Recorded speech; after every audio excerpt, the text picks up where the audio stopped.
It's the latest legal motion in the Jim Boeheim defamation case, less than a week after a New York City judge declared Lori Fine's sex life irrelevant to the lawsuit.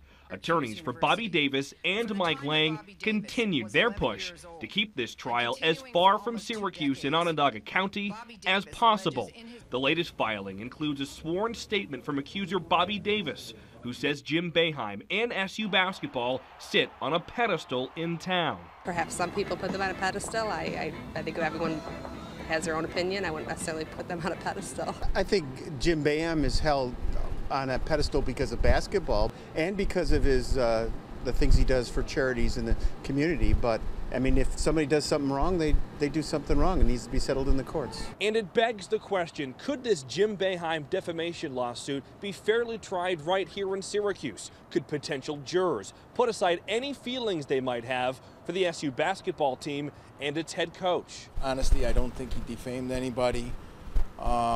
That's the way I feel, but I couldn't say that it partially isn't due to my feelings for being here my whole life and feeling a part of the program. Do you think a lot of other fans would feel the same way? I do. Could you put aside any feelings you have for SU and Jim Boeheim? I like to believe so. It comes down to the case, the facts, and what's presented. They have to be very objective, and I think they're able to do that.